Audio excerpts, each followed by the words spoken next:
Olá, feliz sábado. Estamos aqui novamente, para mais uma introdução do estudo da lição que faremos amanhã ao vivo, é, como da semana passada. Semana passada foi muito legal. Semana retrasada também, semana retrasada, recordando aqui, foi com o pessoal do Tucuruvi. E semana passada nós fizemos a nossa classe.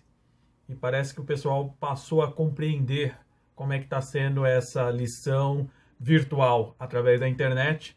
E o pessoal compareceu na nossa sala virtual, participou. Tivemos pouco tempo, confesso. A discussão estava boa. Houve algumas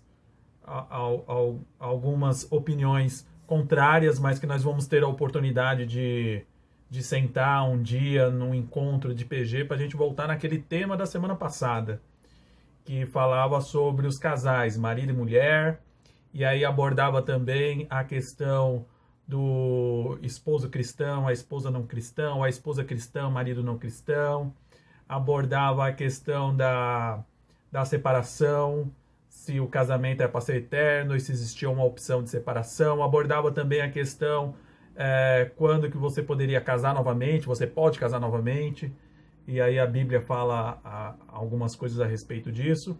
Então era esse o tema, esse tema a gente vai voltar depois no encontro pessoalmente lá na igreja, porque realmente um tema muito bom. De repente a gente faz até uma parceria com o departamento de Lar e Família para a gente desenvolver esse tema. Mas o tema de hoje é a herança do Senhor. E quem são as heranças do Senhor? Qual é essa herança que Deus nos dá? Para que é uma herança que o Senhor está nos dando. Então, essa semana está falando com base no texto bíblico de 1 Samuel 1, de versículo 4 a versículo 20. É uma história bem conhecida de todos. É a história de Ana. Ana, que era estéril, que todo mundo sabe, e da sua luta com Penina, que era a outra esposa do seu marido. Aí isso pode soar muito estranho, mas espera aí, Adriano, outra esposa do seu marido? Nós temos que entender e levar em consideração que eles viviam uma outra cultura, numa cultura onde o homem poderia ter outras esposas. E no caso aqui, existia Ana, existia Penina, que eram duas rivais. Por quê? Porque uma teve filho e a outra não teve filho. De Eucana, que no caso aqui era o esposo. Mas a história diz que depois, com o tempo, Deus abençoou Ana também e Ana pôde ter um filho. Então, baseado nessa história, a gente vai discutir amanhã e vamos falar sobre esta questão dos filhos.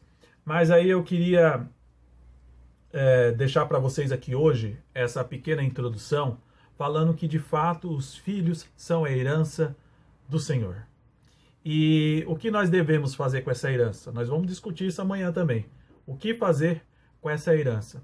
Lembrando que a herança, se a gente for levar para a questão financeira, ela é algo que a pessoa não precisou trabalhar para ganhar.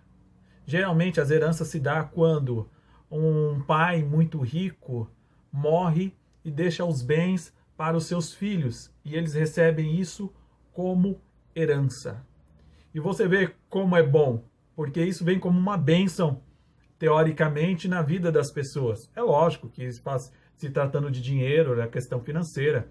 A herança também pode gerar muitos conflitos e muitas brigas, muitas discordâncias. Mas quando Deus fala, lá em Salmos, capítulo 127, versículos 3 a 5, que os filhos são herança do Senhor, aqui a Bíblia está dizendo que Deus está nos dando os nossos filhos. E aí, na questão de amanhã, a gente vai verificar um pouco sobre essa dádiva de Deus e o que nós deveríamos fazer com essa dádiva, com essa herança que Deus nos dá. E já adiantando, qual é o nosso papel de pais, já que Deus nos deu essa herança? O nosso papel de pai é educar nossos filhos no caminho correto, no caminho do Senhor, para que esse filho esteja sempre voltado à adoração a Deus. E é isso que Deus quer. Por isso que Ele dá os nossos filhos como herança. Mas aí surge algumas questões, como por exemplo foi a questão de Ana, que mas tudo bem, Adriano, Deus dá os filhos como herança para os casais, casados. Nós falamos sobre casamento dos jovens e algumas lições para trás. Aí a questão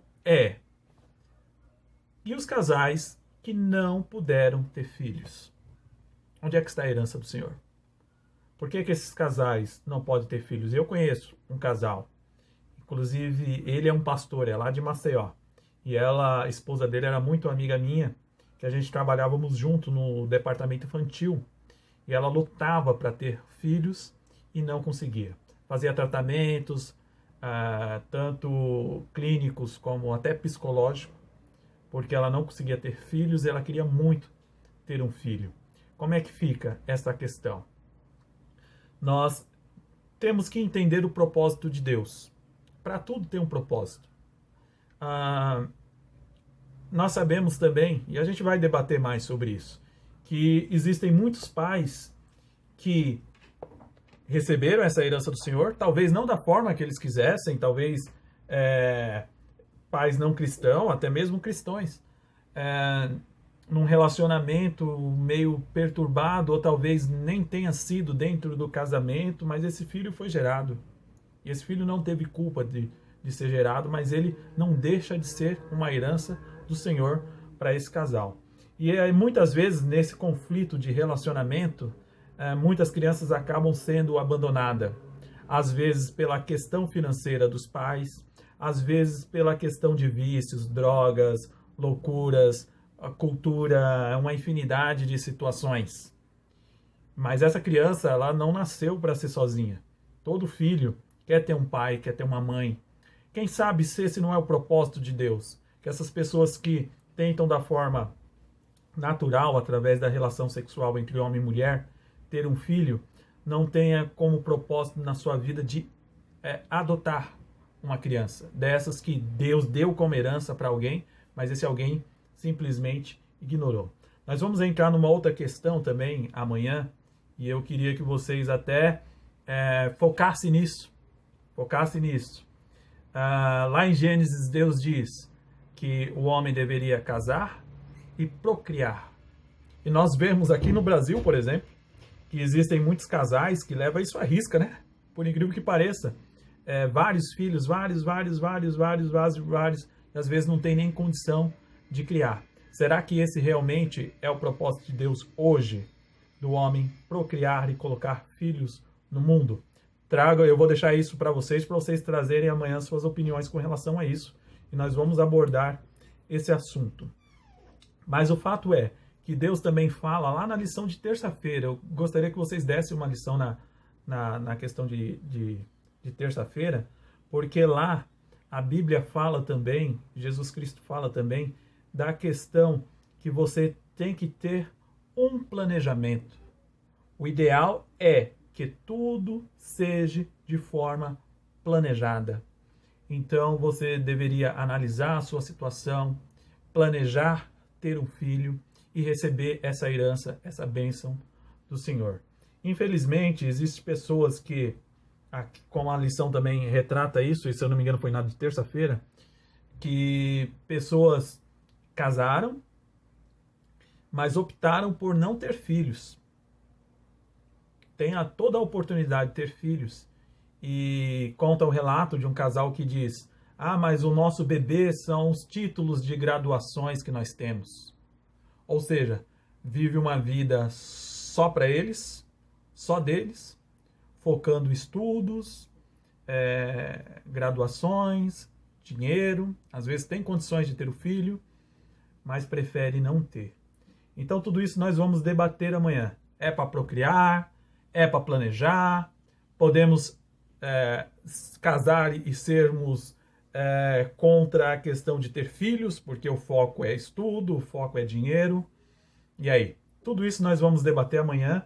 Essa foi uma pequena introdução. Não esqueçam Muitos já conhecem, eu sei que todos já conhecem a história de Ana, mãe de Samuel, mas dê uma recapitulada. Está lá em 1 Samuel, capítulo 1, versículos de 4 a 20. Agora eu vou passar para Genival, já deu aqui meus 10 minutinhos, e Genival vai fazer uma conclusão desse tema, mas que na verdade a nossa discussão mesmo será amanhã lá na nossa sala. Aguardo por vocês, será às 10 horas da manhã. A Esther está vendo aí com algumas pessoas aí se consegue aquele tempo ilimitado. Se ela conseguir, ótimo, será uma bênção de Deus. Mas se nós não conseguirmos, nós iremos fazer mesmo assim naquele nosso tempo de 40 minutos. Confesso que dessa vez vou estar mais atento, verificar todo mundo que está na sala, para todo mundo ter a oportunidade de falar e opinar. Tá ok? Com vocês agora, Genival.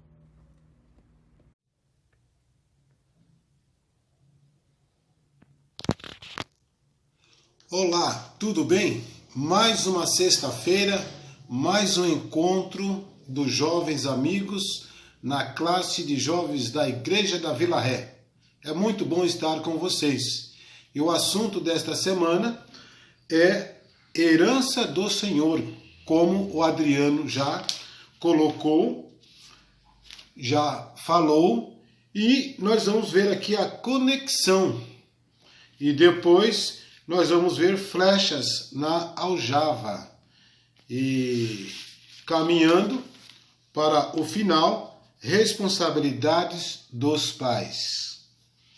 Interessante que um dos versos bíblicos que tem aqui na lição fala sobre 1 Coríntios 10, verso 31, diz assim: portanto, quer comais, quer bebais, ou façais outra qualquer coisa, fazei tudo para a glória de Deus. Por que este verso está aqui? Aonde que ele se encaixa? Aqui diz qualquer outra coisa, ou qualquer coisa. Outra qualquer coisa. Isso inclui o assunto da lição, que é sobre filhos. A responsabilidade de completar a família. Deus, o autor da família, colocou, primeiro, Adão, segundo, Eva.